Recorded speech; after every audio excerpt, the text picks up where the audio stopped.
Setiap kita dihiasi oleh sifat-sifat yang kontradiktif. Mana yang lebih dominan, dengan itulah orang menyebut kita. Di dalam pribadi kita ada sifat sabar, ada sifat marah. Kalau sabar yang lebih dominan, kita disebut penyabar. Kalau marah yang lebih kuat, kita disebut pemarah. Sesabar apapun orang, dia mesti punya sifat pemarah. Sepemarah apapun orang, dia mesti punya sifat sabar. Nah, ibadah puasa mendidik kita agar lebih mendominankan sifat-sifat yang terpuji, sifat-sifat yang mulia. Nah, salah satu dari sifat itu adalah sabar. Sebuah hadis baginda Rasul menyatakan as-siyamu junnatun fa idza kana yaumus siyami ahadikum fala yarfus wa la yafsuq wa in sabahu ahadun aw qatalahu falyaqul inni shaim inni shaim. Puasa adalah dinding, benteng.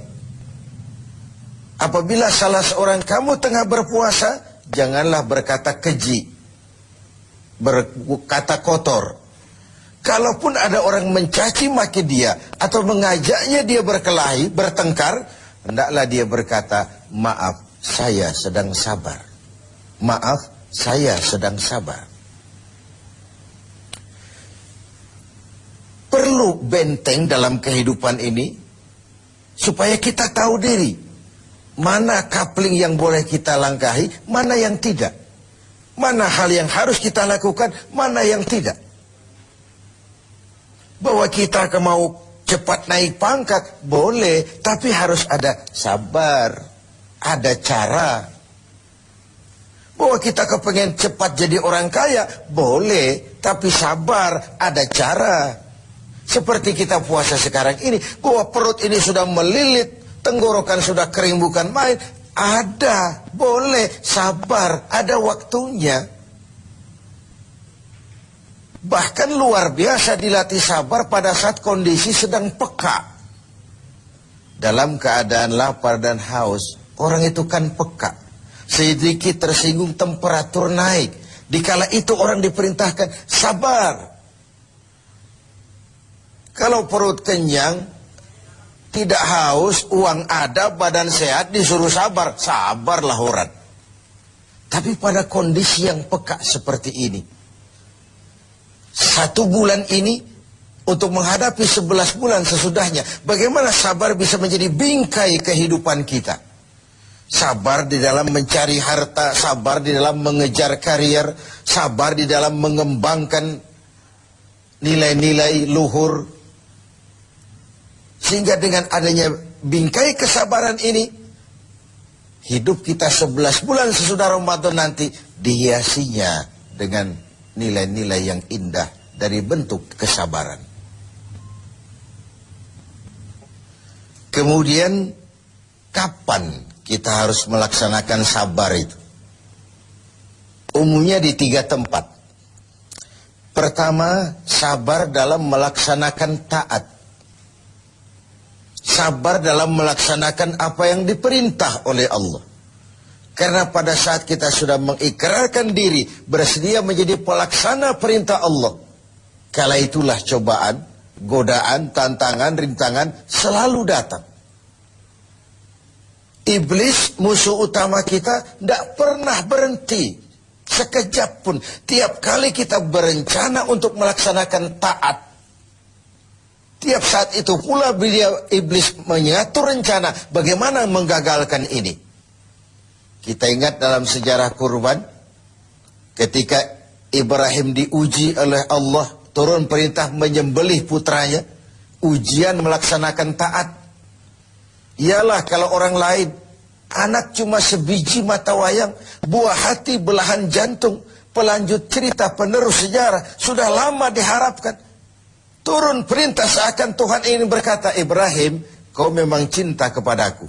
Tapi setelah kau punya anak, masuk cinta anak ke dalam hatimu.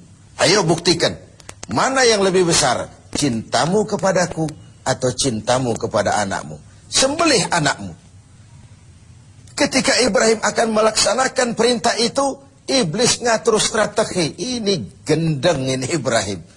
Luar biasa. Kalau tiap orang punya iman seperti ini, kata iblis, nggak ada teman kita di neraka. CS kita nggak ada sudah. Ini harus digagalkan. Datang iblis menggoda Ibrahim. Kenapa mau kau sembelih anakmu? Perintah Tuhan. Ah, Tuhan cuma sentimen sama kau Ibrahim. Dia tidak kepengen kau punya keturunan. Jangan dilaksanakan. Tidak ada urusan sama kau iblis. Ini perintah Allah. Mundur. Gagal menggoda Ibrahim. Iblis pindah menggoda Siti Hajar. Barangkali perempuan lebih mudah. Karena perempuan umumnya lebih panjang rambutnya dari pikirannya. Lebih peka perasaannya.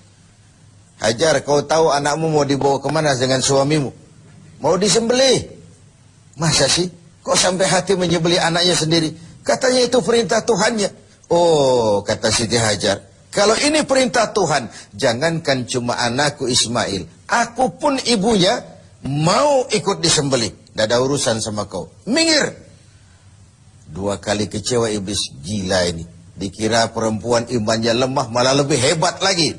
Tanggung-tanggung mau ikut disembelih sekalian. Gagal menggoda Siti Hajar. Turun iblis menemui Ismail kecil. Ismail, kau mau dibawa kemana sama bapakmu? Gak tahu. Kau mau disembelih? Kenapa mau disembelih? Katanya itu perintah Tuhan. Kalau perintah Tuhan, iblis, zahir batin saya siap, zahir batin saya ikhlas.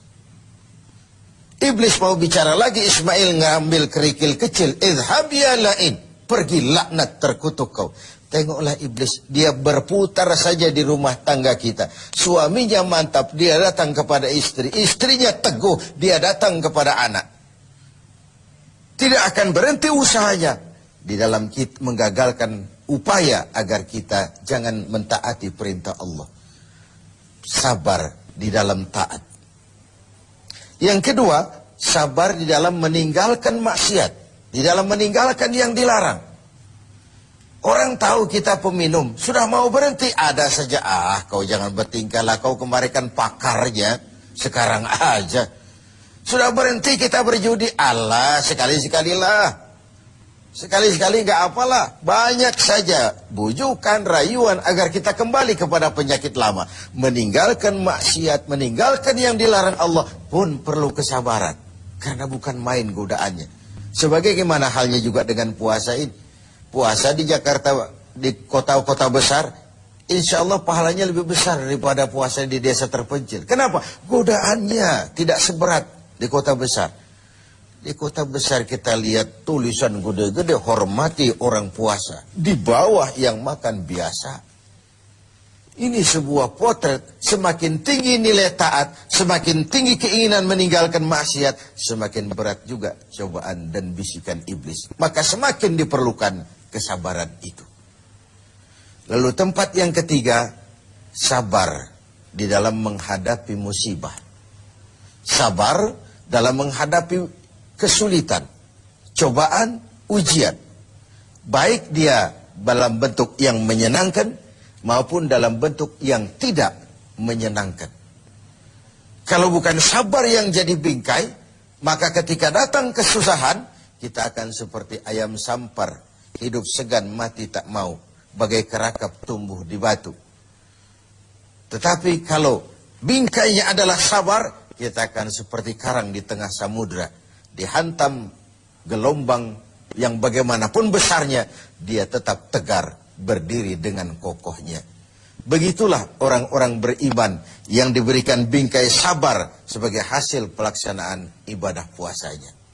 Nah, sabar ini tentu tidak ada habisnya. Pada tatanan dan situasi tertentu ada batasnya memang. Tapi secara umum tidak boleh kita berkata, habis sudah sabar saya. Ya mungkin dalam hal itu. Tapi dalam hal lain, tidak boleh sabar itu habis dalam kehidupan kita. Hanya orang-orang yang diberikan sifat sabar ini. Seperti sudah dicontohkan, bagaimana sabarnya Ibrahim. Bagaimana sabarnya Siti Hajar. Bagaimana sabarnya Ismail. Melaksanakan perintah Allah dan mereka lulus. Lalu Ismail selamat digantikan dengan seekor kambing kibas. Dan kemudian Ibrahim diberikan lagi kegembiraan dengan beroleh seorang putra lagi yang bernama Ishak. Inilah hakikat sabar dalam taat. Tidak akan rugi orang yang mau berkorban. Ibrahim siap menyembelih Ismail. Ismail diselamatkan oleh Allah. Kemudian Ibrahim ditambah karunia seorang putra yang bernama Ishak. Sebuah potret tidak akan pernah rugi.